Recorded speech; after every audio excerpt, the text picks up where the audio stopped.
Hey, what's up guys? Welcome back to my workshop. If this is your first time here, please consider hitting the subscribe button down below. I'd greatly appreciate it, and that way you can go ahead and check out my backlog of content as well. Also, if you'd go ahead and hit that like button now, I'd appreciate it. Today we're going to be doing some wet molding of leather. Now I have two leather sheaths to make. Both of these are not for myself. This one here, this mold here, is for a ham radio holster, a larger radio holster, and this right here is for a Leatherman multi-tool sheath. So you can see pretty substantial size difference. We'll have a close look at the molds here in a second, but we are going to wet mold these. Now I don't have the tools here to mold around the tool, so we are wet molding a rectangular prism. Hopefully that the tools will fit down and when it's all done. So let's have a close look at these molds, and this is going to be real simple, something any of you guys can do with almost no tools. I think you'll enjoy it. Now before we get started with all the cool leatherworking stuff, I want to talk about a sponsor for today's show, and that is My Patriot Supply. You head over to mypatriotsupply.com. The link down in the description takes you to my affiliate tab. That means you get a discount, and that means you support the channel a little bit. My Patriot Supply has sent me a 2-week emergency food supply. I've been testing some of the products very stringently out of that, because I like having that 2-week supply there. It's actually really comforting. I live here in Newfoundland, in case you didn't know. Really harsh winters. There was a big state of emergency for an entire week on the east coast of the province this winter, and left a lot of people without food and left a lot of people in trouble. So it's nice, it's really comforting to know that's sitting there. So if you're interested, I'll put the information on the screen there now. Click down below in the comment section and you can take advantage of mypatriotsupply.com. So you might be able to see right here, I just drew two rectangles. Got the dimensions roughly of the Leatherman. So I want it 8 centimeters deep, 4 centimeters wide, 2.5 centimeters back through, so the thickness of the piece. Here's the dimensions for the radio holster. I roughed out a block that was a little bit larger than those dimensions, because you don't want to have to jam it down in there every single time. You want it just a nice slip down in the pouch, and since leather has a lot of traction, you want a little bit larger. I roughed out a wood block. Any surfaces that you're going to be bending around are going to want to be rounded. You don't want to be bending your leather over a sharp 90 like this here, for example. The leather just won't want to do it, and it'll look terrible. It'll give you all kinds of trouble. So round those edges. Notice the top here is left sharp because we're not coming all the way up. Our leather is going to end up being roughly around this pencil mark here, if you can see it. But this is the size of our radio, so it's just like a mock-up, and we're going to try to rough that out. Same thing goes for the Leatherman. I made this nice and deep, just so I didn't bother cutting it off, but I only want the leather to come up around here, so this is roughly our starting point, maybe a little bit above that. And same thing, round the bottom out nicely. Now I would have probably glued these on to the backboards. You do need a backboard.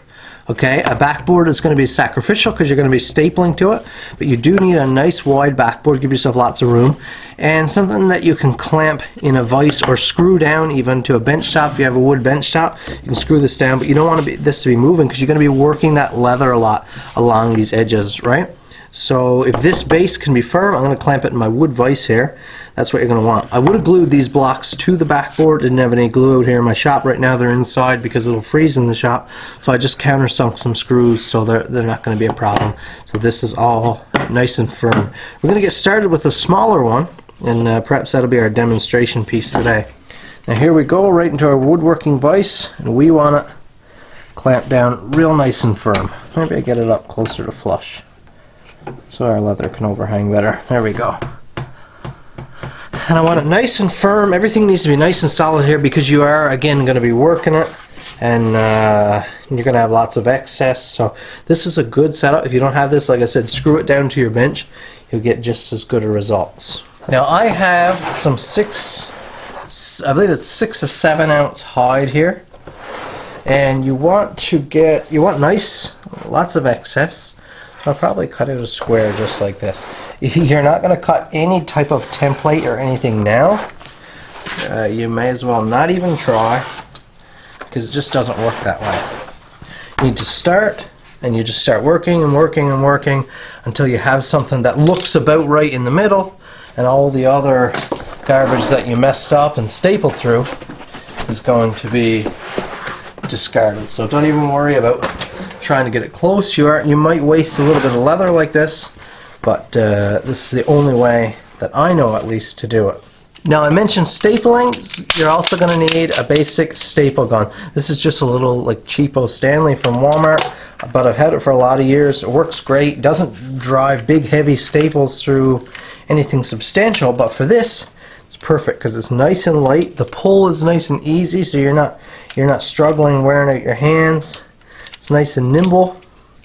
And I've just got some little small 1/4 inch staples here. There we go. Okay, so you can see just a nice little click, and they're plenty long to go through our leather, but not long enough so they're going to drive way down in this piece of pine, and then this thing is going to be impossible to get off, because you need to be able to pull this off of the mold after. So now that this is loaded up, here's the strategy. Even though this is nice soft leather, it's still not pliable to this degree.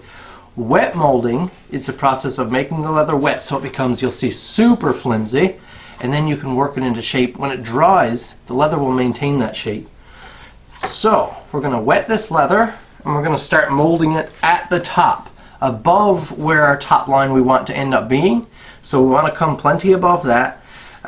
Make sure you have lots of excess off all the way around so that you can trim later. We're going to wet it. We're going to start working the sides in at the top. Going to drive them into the corners, work them in. You can't just fold it. Essentially, you have to keep stretching it into place because it is pliable, but it takes some working. Once you get it in to the crease you want, we're going to staple the perimeter. We're going to try to get that all the way around, and hopefully we end up with the nice shape that we want. So you got to have lots of patience with this. Let's get started. Now, you'll want some warm water. Some people put it in boiling water, super hot water. I don't find that's necessary, mainly as long as it's wet, but warmer is just a little nicer to work with, in my opinion. You see, I'm just dousing water over the leather, inside and outside, so it really becomes saturated. Just like that. Now this leather has become quite pliable already, and you can see it's just drinking in the water there. So what we're going to start doing, here's our line way down here. So I'm just going to lay this here and just start pressing this leather into the side. Now it'll resist at first, you know, it won't want to come in nice and tight there in the corner, but I'm just going to use whatever I can, the back of a ball peen, hammer if you like. I'm using right here now, this is my stitch groover. Of course there are tools, I guess, that you can get for this, but I've never found them necessary. I will start working this leather into a crease here, as tight as I can get it. Now you don't want to use tools that will scar your leather. You don't want to be tearing up the surface of your leather.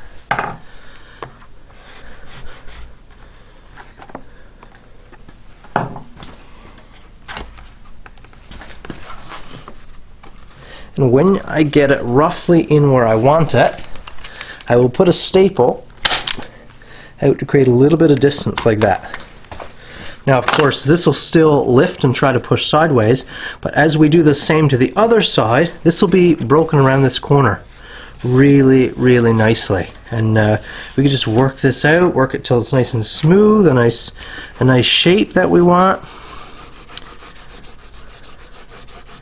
Remember, when the leather is wet like this, you can really play with it and mold it.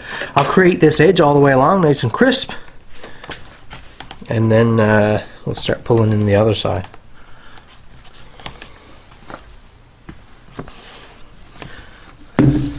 Every once in a while, you can just wet your leather down a bit more, just soften it up so it's working with you.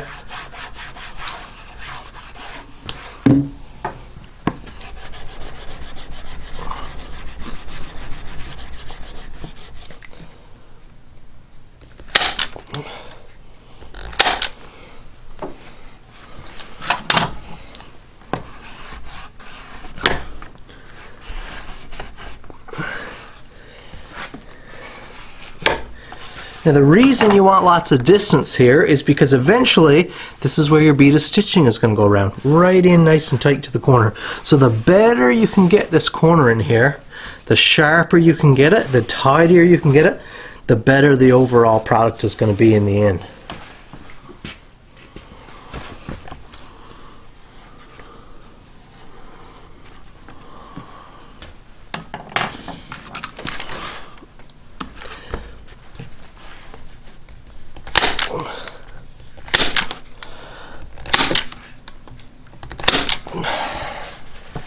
That's beautiful, beautiful there.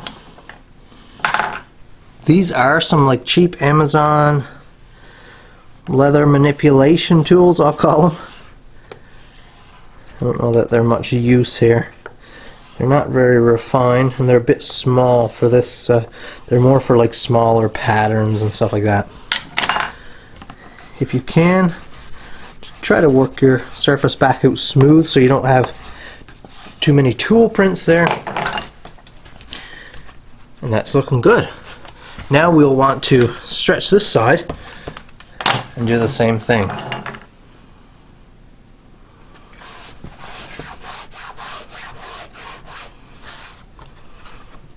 Now try not to re-soak. I got a bunch of water on this side, but I'll point out, try not to re-soak this side too much.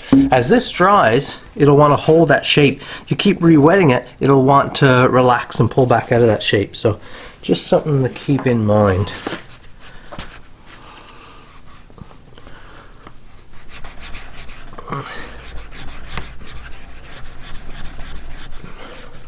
Okay, now as I have that in there, now with that staple we start holding our proper form. It's not perfect yet, lots of work left to do, but we start taking the form that we want.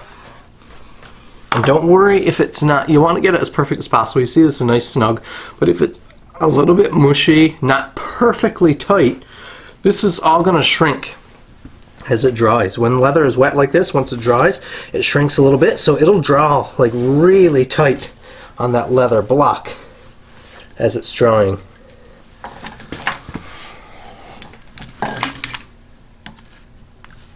I'll just come right along that edge. Remember, stay out plenty of far so you don't get in the way of a future stitch, like that.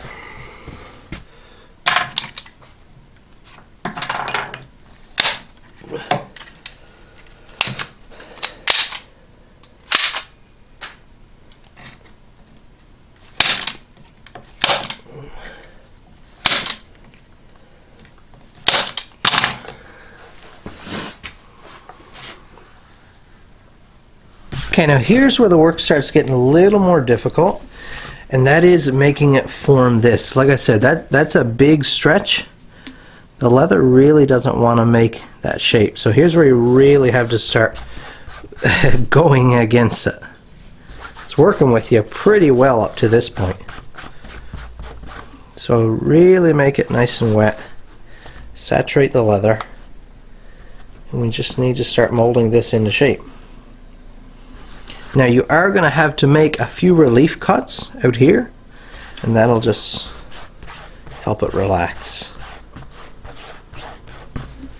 I'm going to start off by making one right in the middle. Make sure you don't get anywhere near your problem area.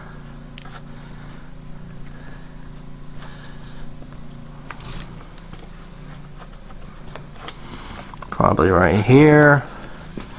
Maybe right here I'll make one, just so you can see that the leather breaks at that point now. Start pushing it in with my hands first, just so I can hold everything together.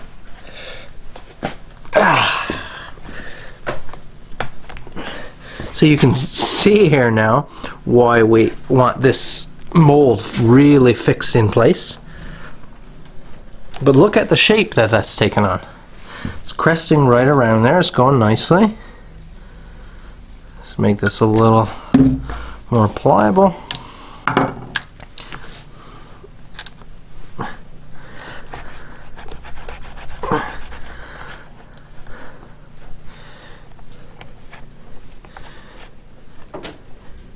really just a matter of patience and coaxing it into place here.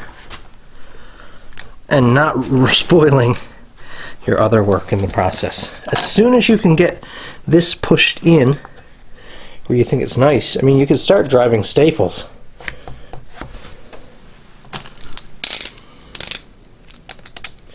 Let me get rid of a little bit of this leather so it folds. Birds of a feather fly together.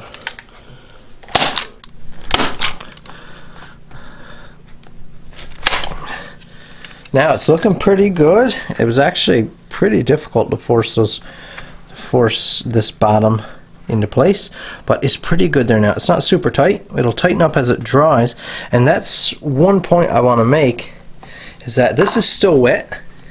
It still wants to relax a little bit. It's still fighting that final shape. So as it's drying now, don't just leave and come back a day later and expect it to be perfectly in the shape you left it. It's still trying to relax. As it's drying, every once in a while, just give it a little working. Just smooth it out a little more. Keep working those creases in. You may even have to put another staple or two in there.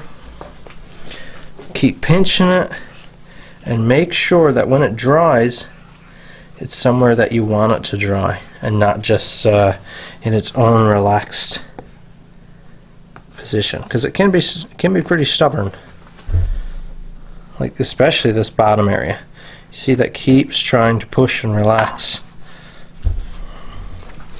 I'll put yet another staple in there.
And there it is. That's what it looks like. We have our snap there. I have a little block of wood in there just to show the depth. But you can see